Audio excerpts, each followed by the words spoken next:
അക്ഷയ തൃതീയ എന്തിനുള്ള ദിവസ? എന്തിനുള്ള ദിവസ? സ്വർണം വാങ്ങാനുള്ള ദിവസ അല്ലേ? നോക്കൂ, നമ്മുടെ ധർമ്മം അതിന്റെ ഏറ്റവും ശോഭയോടുകൂടി തിളങ്ങുമ്പോഴും നമ്മുടെ ധർമ്മത്തിൽ ഉണ്ടാവുന്ന ചെറിയ കാർമേഘങ്ങളാണ് ഇത്തരത്തിൽ നമ്മുടെ ധർമ്മത്തിലേക്ക്, അത് ധർമ്മത്തിലേക്ക് വന്നുപോയി എന്ന് ഞാൻ പറയുന്നില്ല, ധർമ്മത്തിലേക്ക് കുത്തിവെച്ച ചില ചിന്തകൾ.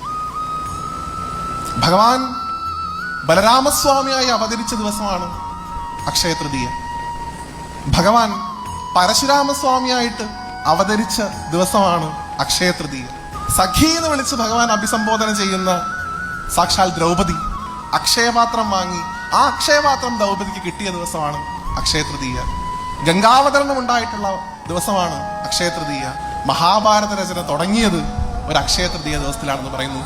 ഇത്രയധികം നമ്മുടെ ധർമ്മത്തിന്റെ പാരമ്പര്യം ഉൾക്കൊള്ളുന്ന ഒരൊറ്റ ദിവസത്തെയാണ് നിങ്ങൾ സ്വർണം വാങ്ങാനുള്ള ദിവസം എന്ന് പറഞ്ഞ് അധിക്ഷേപിക്കുന്നത്.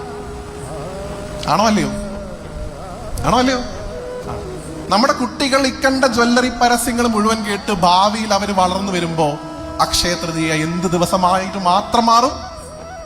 സ്വർണം വാങ്ങാനുള്ള ദിവസം മാത്രമായിട്ട് മാറും. അത് മാറാൻ അനുവദിക്കുന്നിടത്താണ് നമ്മുടെ ധർമ്മത്തിന് ച്യുതി ഉണ്ടാവും.